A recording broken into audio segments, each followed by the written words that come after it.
እንግዲህ የአትሌት ገለቴ ቡርቃ ባለቤት የቅርብ ወዳጁ ነው። ጉዳዩን ታውቃለህ። አሁን ሚዲያ ላይ ወጥቶ ከመጫወጫው በፊት ብዙ ጥረት እንዳደረግ ለማስታረቅም እንደሞከረ የትዳር አማካሪዎች ጋር ሁሉ ያለው ፕሮሰስ ታውቋል። እንደው የአትሌት ገለቴ ቡርቃ ባለቤት ማን ነው? ከስሙ ጀምሮ ስለ ባህሪው ፐርሰናሊ ስለምታውቀው ትንሽ ስለሱ ለነገር። እውነቱን ለመናገር እኔ አሁን የእሷ ጉዳዩ ደግሞ የእሷ ነገር እዚህ ደረጃ በመድረሱ በጣም ከሚያዝኑት ሰዎች መካከል አንዱ ነኝ እና ታደለን ታዴን የምንለው ራሱ ታዴ ነው ስንጠራው የምንለው በጣም ለእሷ ዩኒክ ነበር። እንደሱ አይነት ባል ኢትዮጵያ ውስጥ አለ ብለህ ለማለት ራሱ የማትደፍረው ሰው አይነት ነገር ነው። ለምን ለእሷ የሚያደርገው እንክብካቤ ነው። ሀቁን የምነግርህ ከጸቡ በፊት ራሱ በየደቂቃው አፉ ላይ ነው የምትመጣው። በየደቂቃው አፉ ላይ ትመጣለች። ከኛ ጋር ቁጭ ብሎ ፒያሳ ሻይ ቡና እያለ ነው። ሻይ ቡና እያለ ዛሬ እንዴት ሆነ ይሆን፣ ዛሬ እንዲህ ቦታ ውድድር አላት። የሄድንበት ቦታ ራሱ ሳይቀር ቴሌቪዥን የውጭ ቻናል ያስከፍት ነበረ። ምናልባት ውድድሩ እዛ ላይ ካለ ብሎ ውጭ ድረስ በቀጥታ እየደወለ አብረዋት ከሄዱት ጋር ይጠይቅ ነበር። ብዙ ጊዜ ይሄዳል። ባልሄደባቸው ጊዜያት ግን በሙሉ እየደወለ ሁሉ የሚጠይቅ ነው። እዚህ ሆና እኮ ኮች ነበራት ማለት አትችልም። ከኮች በላይ የነበረው ታዴ ነበር። እውነቱን ለመናገር የአትሌት ህይወት ታውቀዋለህ። ሌሊት 10 ሰዓት ነው ተነስተው የሚሮጡት። ሌሊት 10 ሰዓት አብሯት ተነስቶ የሚሮጠው ሰው ቢኖር እሱ ነው አንደኛ። እሱ ብቻ አይደለም፣ ኢቭን ምግብ በየሰዓቱ በየደቂቃው ሊረብሽ ይችላል እያለ ምግቡንም የሚጠጣውንም ይዞ አሁን ረፍት አድርጊ፣ አሁን ተመገቢ ብሎ ውጭ እንኳን እንድትመገብ አይፈቅድላትም። ያን ያክል ይንከባከባት ነበር። እቤት ስትመጣ በሞቀ ውሃ እግሯን ዘፍዝፋ እያሻሸ ምን እያለ ትርኢት አደራረጉ በቃ በጣም ኢትዮጵያዊ ባል፣ የእውነት ኢትዮጵያዊ ባል አለ ወይ ይሄ ሰውዬ ከየት ነው የመጣው ከሌላ ፕላኔት ነው ብለህ እንድታስብ ራሱ የሚያደርግ ነበርና ለምንድን ነው እንደዛ የሚያደርገው በጣም ግራ ይገባል ነበር። አይከብድ መሆን ያልከን ሰውዬ እውነት የ11 መሬትና 5 ነው 4 መኪና ወሰደ ያልከን ሰው ነው ወይ? እውነት እንደ ጋዜጣው እያወራ ነው? ታዴና ታዴ ትክክለኛ እውነታው እሱ ነው። ለምን መሰለ ንፋስ በመሃላቸው ታዲያ እንዴት ገባ? እንደዚህም ይዋደዱ መቼም እኔም አንዳንድ ጥያቄ አለኝ። ባልና ሚስት ሲፋቱ ወይ ፍቅረኛሞች ችግር ሲፈጡ አንድ ቀን አብረው ይኖሩ አይመስልም ወይ? ወዲያው ሰይጣናዊ ባህሪ ይመጣል። ችግሩ ነው የሚጎላው። ፍቅር ነገሩ አትሰማው። ግን እኛም አንተን የጋበዝነ ከመሰረቱ ነገሮች ማየት ስለምፈልግ ነው። የእሱን ድምፅ ደግሞ እንዴት እንስማ ለሚሉ ሰዎች እድሉን አንተ በአንድ ሚዲያ ላይ ቀርበ ስታወራ ስለሰማሁ ነው ቴሌ ጋበዝኩና ይህ መልካም ሰው ከሆነ ባሏ የፍቅር ግንኙነታቸው የነበራቸው እንደው ከጸባቸው በፊት የሁለቱ እሷ ስለሱ የነበራት ሪስፔክት የምታውቀው ነገር ከሆነ እንደው ስለሷ አውርቷቸው ያውቃል? በጣም በየቀኑ ያወራናል ነው የምልህ። በየቀኑ ብቻ አይደለም በየደቂቃው ነው የምልህ። በእያንዳንዱ ኬዝ የት ነህ ስንለው ሰነዶች ማረጋገጫ ነኝ ካለ እሷ በሰጠችው ውክልና የሆነ ነገር እያደረገ እየሰራላት ነው። ለምን እሷ አንደኛ ትሬኒንግ ታደርጋለች። ትሬኒንግ በዛ ሰዓት አድርጋ ቀን ላይ እረፍት ታደርጋለች፣ ትተኛለች። እንደገና መልሳ ደግሞ ማታ ላይ ደግሞ ለትሬኒንግ ትወጣለች። በዛ ጊዜያት ሁሉ ሙሉን ነገር ማኔጅ የሚያደርግላት የነበረው እሱ ነው። ሌላው ትተህ በጣም እኔ የሚገርመኝ ኢቨን ውጭ ስትጓዝ ስትንቀሳቀስ እኮ ፓስፖርቷን ወስዶ የሚያስመታላት እሱ ነበር። ቪዛም የሚያስፈልገው ኤምባሲ ሄዶ የሚያስጨርስላት እሱ ነው። እና ታዴ የጠፋ ሰሞን ምናምን ያው የእሷን ጉዳይ ይዤ ነው እና እንዲህ እያረኩኝ ነው፣ ልሄድ ነው፣ ልንቀሳቀስ ነው ምናምን ሁሉ ይላል። በጣም አሁን ብዙዎች አይዞሽ ገለቴ የሚለውን ነገር ብዙዎቹ አእምሮ ውስጥ ያለ ነገር ነው። ቀነኒሳ ተናገረ የተባለው ማለት ወድቃ የነበረበት በውድድር በዛን ጊዜ ግን እሷ የተጨነቀች ጊዜ አንተ ጓደኞቹም ተሰብስባችሁ የደቀቀ ሞራሏ ልጅቷ በጣም ውጤታማ ትጠበቅ ነበር። በጣም ትጠበቅ ነበር እና ውድድሩ ተበላሽቶባት ሞራሏን ለመጠበቅ ከፍተኛ ዝግጅት አርቃጭ ውስጥ ታዘጋጅቶ በጣም ሞራሏ እንደጠበቀ ስታወራ ሰምቻለሁ። የነበረው ሁኔታ ምን ነበረ መሰለ? በቃ እኔ የዛን ጊዜ ሩጫውን አብረን ነበር እያየን የነበረው። በቃ እሷ ወደቀች። ከእሷ መውደቅ ማልቀስ በላይ የእሱን ፊት ነበረ የምናነበው የነበረው። በጣም አዝኖ ነበረ። በቃ ምን ልበለ መሬት ወድቆ የመንከባለልን ያክል እንትን እያለ ነበረ። እኛ እሷ መቼም አታየንም ስክሪን ላይ ነው ያለው። ግን እሱን ለማረጋጋት ችግር የለም ታዴ ያጋጥማል እንዲህ ነው በቃ ችግር የለም እንደዚህ በል። አሁን አንተ እሷን የሚጠበቅበት ማረጋጋት ነው። ስትመጣ በተሻለ መንገድ ልንቀበላት ነው እንጂ የሚገባው እንደዚህ ያለ ነገር አይደለም እኮ እኔ ችሎታውን እኮ አውቀዋለሁ። በቃ ሌሊት ጀምሮ እኮ ምን ያህል እንደምትለፋ አውቃለሁ። በነገራችን ላይ የሯጭ ብቻም አይደለችም። ሌሊት ተነስታም ትጸልያለች ነው የምልህ። እውነቱን ለመናገር በጣም ትጸልያለች። ጸሎት መንፈሳዊ ሰው ነች። ጸሎት ላይም በጣም እምነት አላት በሃይማኖቷና ትጸልያለችም። ከዛ በኋላ ውድድር ሜዳ ከዛ በኋላ ስትመለስ ምን ስትልም እኔ ብዙ ጊዜ እንደውም ስክሪን ላይ ታይታ ስሟ ሲጠራ ምናምን ያው እንዲህ ብላ እንደገና መልሳ ጸልያ ነው ወደ ሩጫ የምትሄደው። ከዛ በፊት ግን ትሬኒንግ ላይም እንደዛ ታደርግ ነበር እና ከእሷ በላይ እሷ በቦታው ነው የሆነችው። የተጎዳው ግን እሱ ነበር፣ ባልየው ነበር፣ ታዴ ነበር። እውነቱን ነው የምነግርህ በጣም የተጎዳ የነበረው እሱ። እንደውም ካሸነፈች ሆቴል በልዩ ፕሮግራም ለማዘጋጀት ነበር ዋና የመጀመሪያው እቅዱ። ሆቴል በልዩ ዝግጅት ተደርጎ ሰርፕራይዝ ሊያደርጋት ነበር። ስፔሻል ሴሬሞኒ ሊያደርግ ነበር፣ ሰርፕራይዝ ሊያደርጋት ነበር ሀሳቡ። ግን ውድድሩ ላይ ወድቃ አቋርጣ ወጣች። 10ኛ ምናምን ነው የወጣችው የዛኔ። ከዛ ልትመጣ ስትል ራሱ ምን ልግዛላት ይዞን ያልዞረበት ቦታ የለም። መላው ፒያሳ ዞረናል፣ መርካቶ ዞረናል፣ ብሔራዊ አካባቢ ዞረናል።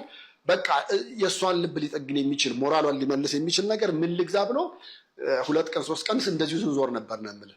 ላስት ላይ በአንድ ነገር ውሳኔ ወሰንንና ፒያሳ አካባቢ ካሉ የስጦታ እቃዎች አሪፍ በስሟ የተሰራ ነገር ገዛ፣ ተሰራ በስሟ እዛው። ከዛ በኋላ ይዘን ሄደን ኢቭን እሷ አሁን ከመንግስት ካደረገው እንደ ግሩፕ መንግስት ካደረገው አቀባበል በላይ ባለቤቷ ታዴ ያደረገው አቀባበል ነው በእሷ ዩኒክ የሆነው። በጣም ደስ ብሏት የነበሩ እና በጣም የሚከባበሩ የሚዋደዱ ፍቅረኛሞች ነበሩ። ባጭር ምንም መሀላቸው እንደዚህ ጠብ የምትል ነገር አለች ብለህ የማታስባቸው ሰው ነበሩ። ለምን መሰለህ? እሱ ከእሷ የሚለይበት ሰዓት በጣም ጥቂት ሰዓት ነው። ወይ ውጭ ስትወጣ በውድድር አዝዌላስ ደግሞ እሷ የሆነ ቦታ ሆና እሱ የግድ እንትን የሚያደርገው ነገር ሲኖር ነው። እንደዛም ከሆነ ሮጦኛ ጋር ነው የሚመጣው ነው የምልህ። ለእሷ አሁን ለምንሰማው ውጤታማነት የባለቤቷ ተሳትፎ ትልቅ ነው እያልከን ነው? 100% የእሱ ከጀርባው የእሱ እጅ አለበት ብዬ ማለት ይችላል። መልካም ደንብ እናወራዋለን። ምን መሰለህ፣ ነገሮችን በሚዛን ማየት መልካም ነው።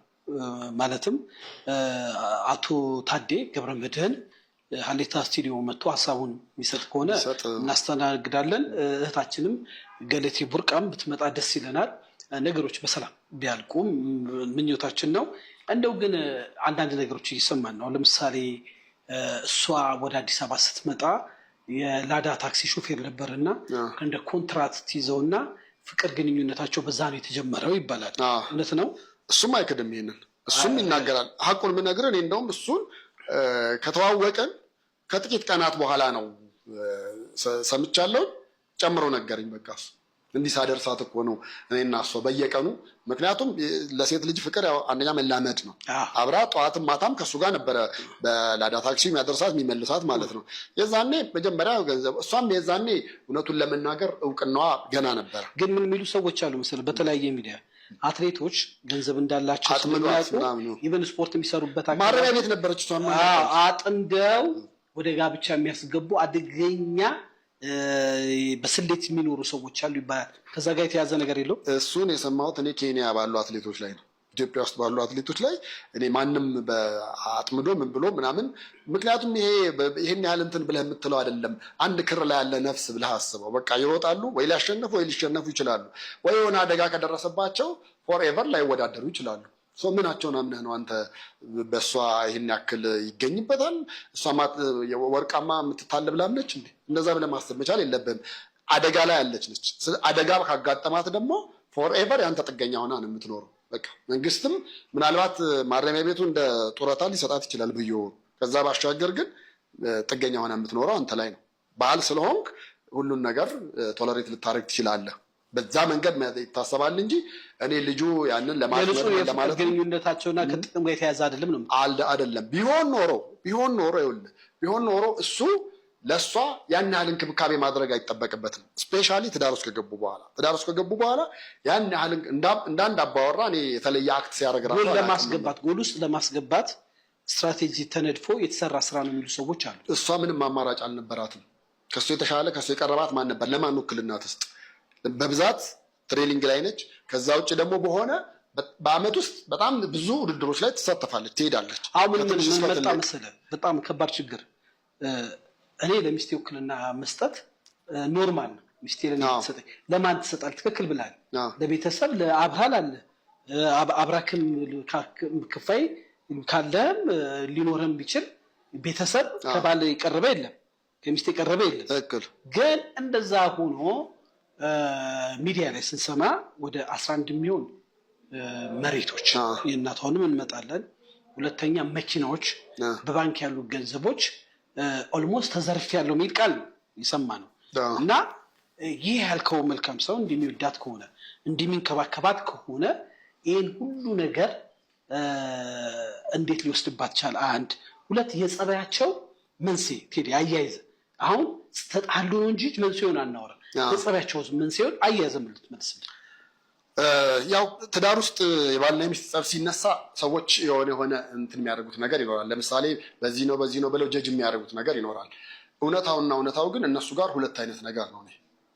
በትክክል ከታዴም የሰማሁትኝ እንደገና ደግሞ ምናልባት እንደው ለእኔም ዋሽቶኝ ሊሆን ይችላል ብዬ ደግሞ ሌላ ጓደኛችንን ደግሞ ክሮስ ቼክ ለማድረግ ጠይቄያለሁ። እሷ ቺት አደረገብኝ ነው የምትለው። እንግዲህ ያ ሆኖ ከሱ ጋር በዚህ ጉዳይ ላይ ለመነጋገር አልተቀመጠችም ወይም አልቀረበችም። ቀጥታ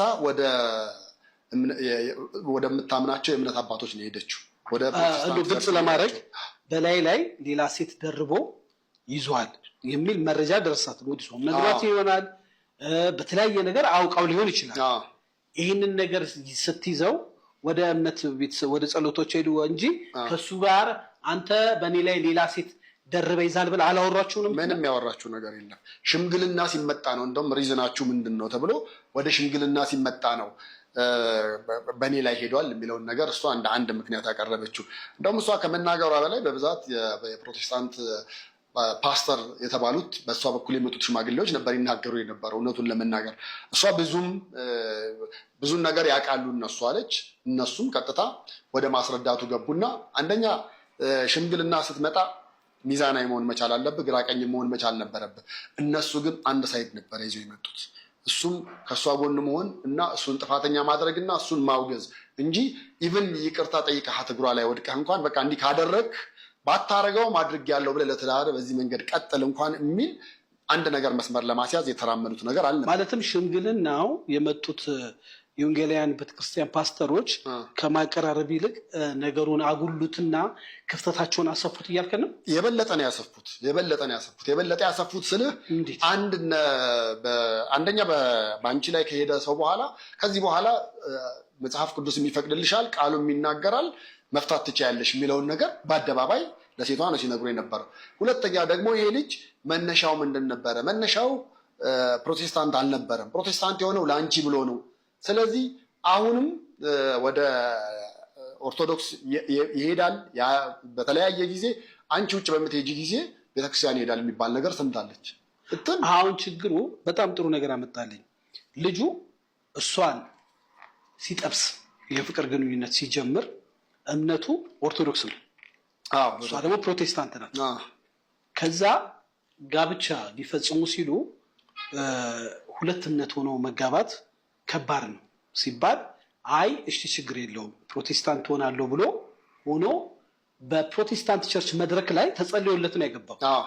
ቤተክርስቲያንም የለበት። ኦኬ ይሄንን ሆኖ ሳያምንበት ነው ለሷ ብሎ ነው። እዚህ ላይ አንተ በግለ ወይ አሁን ጨዋታው የሚጀምረው እዚህ ጋር ነው። እምነትን መቀየር እምነትን ለምትወደው ሰው ልታረግ ትችላለህ። እምነትን ከቀየረ የሚሉ ሰዎች አሉ። እምነት ከቀየረ ይህንን መሬትንስ እንዴት አያጣጥመው የሚሉ ሰዎች አሉ። ምንም አይደለም። እኔ በዛ ረገድ መታየት መቻል የለበትም ነው ብዬ የማስበው። ለምሳሌ እነዚህ እምነቱን የቀየረው አሁን ለምሳሌ እምነት በልብ ነው አይደለ? አምነን እምነት የፈለግነው ልትከተል ትችላለህ። በዚህ አጋጣሚ እኔና ቴዲ የምናወራው እንዲታወቅልን ከዘር ከሃይማኖት ጋር ያልተያዘ ነፃ ውይይት እንደሆነ እንዲታወቅልን እናወራ። ግን የነበረውን ሁኔታ ነው እና እነዚህ የሃይማኖት አባቶች አሁን በኦርቶዶክስ ቤተክርስቲያን ብትሄድ ሰዎች ትዳራቸው ላይ ችግር ሲመጣ የሃይማኖት አባት የንስሐ አባትን ያማክራሉ፣ የእነሱን ምክር ይሰማሉ። የፕሮቴስታንት ደግሞ አባቶች በጊዜ ያሉ ፓስተሮች መስማቷ መመካከራቸው ምን ችግር አለው? አንተ በጣም ብሌም ስታደርጋቸው ስላየው ነው። አዎ እንደውም ልዩነቱን ያሰፉት እነሱ ናቸው ብዬ ስለማምንም ስለማስብም ነው። ታዴም ያምናል በዚህ። አዎ ምክንያቱም አቋም ይዘው ነበር የሚመጡት። እሷም ደግሞ ከሄደች አቋም ይዛ ነበር የምትመጣው። በጣም በሚገርም ሁኔታ ባጭሩ ክፍተታቸውን ሊያጠቡ አልቻሉም። አንድ ግን ባልገባኝ ቴዲ ሰዎች ወደ ሽምግልና የሚሄዱት ከአቅማቸው በላይ ክፍተቱ ስለበዛ አጥቦ እንዲታረቁ ነው። አሁን ግን የምናየው ክፍተት ያጠባሉ የሚባሉ ሰዎች ክፍተትን እያንቦራቀቁ ችግር ሁሉ እየፈጠሩ እናያለን። በጣም የትዳር አማካሪዎች ጋር ለምሳሌ ፓስተር ቸሪ ጋር በጣም ረጅም ቀጠሮ ተሰጥቷቸዋል ተብሏል። እውነት ነው። ጸሐፊዋ ጋር ተደወለ። ጸሐፊዋ ጋር ሲደወል በሳምንት ይህን ያህል ቀን ነው የሚያስተናግደው። በሳምንት ይህን ያህል ቀን ሲያስተናግድ በወር ይህን ያህል ሰው ያስተናግዳል። ስለዚህ ከ3 ወር በኋላ ነው ፕሮግራም የሚያዘው ተባለ። እዛን ጊዜ እኮ ጋብቻ ሳይሆን ብዙ ነገር ይደቃል። ምንም በቃ ሀብት ንብረትን ተከፋፍለ ከጨረስክ በኋላ ሌላ ህይወት ውስጥ እያለ ከፓስተር ቸሪ ቢሮ ይደወልልሃል። ምንድን ነው ስትል ባለፈው ፕሮግራም አስይዛችሁ ነበር በትዳር ለመማከር ምናምን ትላለህ። አንተ ራሱ ቀን ትረሳዋለህ። እንዲ እኔ ተመዝግቤ ነበር እንደ ምናምን ብለህ ተሳስተሽ ነው ቁጥር ተሳስተሽ ነው ሁሉ ልትል ትችላለህ። ለምን ፌዝ ነው። ግን የአትሌት ገለቴ ጉዳይ መሆኑን ያውቃሉ። በትክክል ይታወቃል። ምክንያቱም አንደኛ አንገብጋቢ እንደሆነ ራሱ እኔ ፓስተር ቸሪን አውቀዋለሁ። የአትሌት ገለቴ ጉዳይ ግን መሆኑን ቢያውቅ ኖሮ ወይ መረጃው ሊስት ላይ ይጻፋል። መረጃው በጣም ያግዛት ብያለሁ ብዬ አስባለሁ።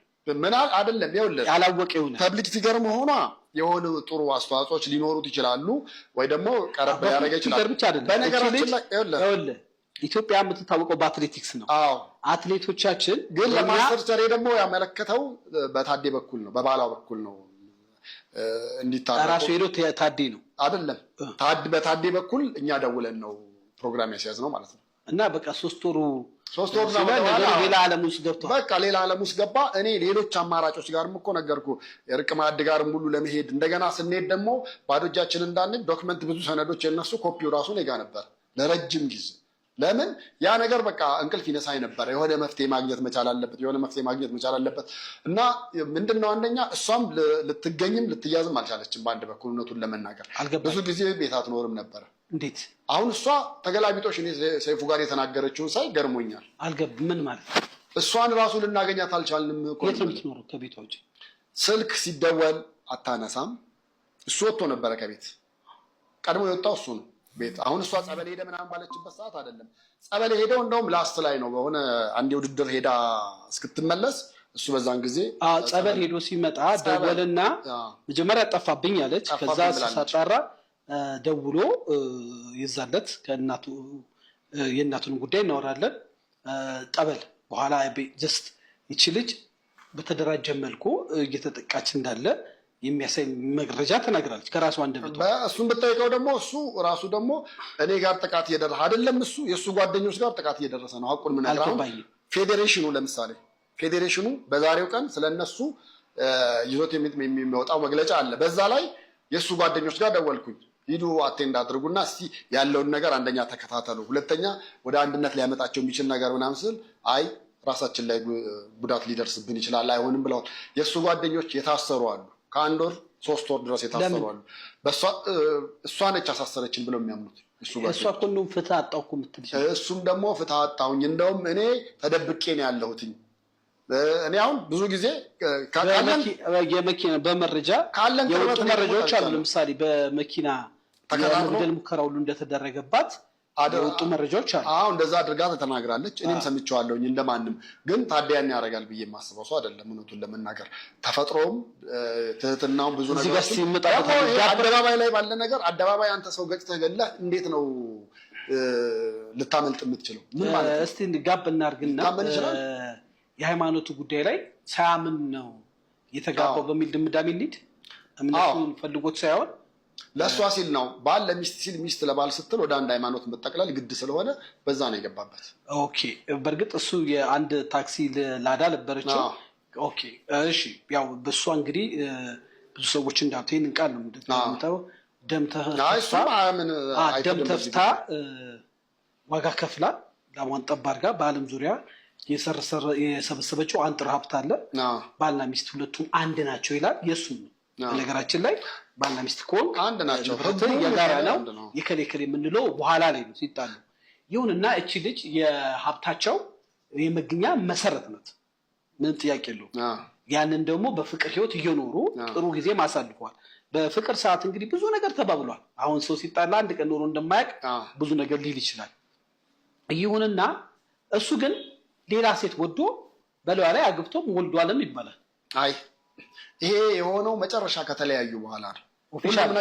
ሁሉም ነገር ካበቃ ጉዳዩ ፍርድ ቤት ይዞት ቅድም እኮ ምን አልከን? በላይ ላይ ቺት አድርጓል። በላይ ላይ ቺት አደረገ ያለችው በላይ ላይ ሌላ ሴት ጋር ሄደ ነው እንጂ አገባ ወለደ የሚለው ጋር አይደለም እኮ። ቺት ያደረጋት አተደረገ የተባለችዋን ልጅን ነው የወለደላት ወይ ሌላ ነው? እሷ ትሆናቱን መድኃኒዓለም ነው የሚያውቀው።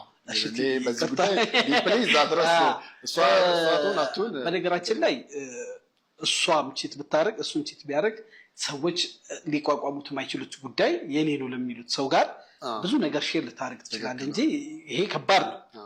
እና የብዙ ትዳር ፍቺዎች አንዱ እኮ ነው።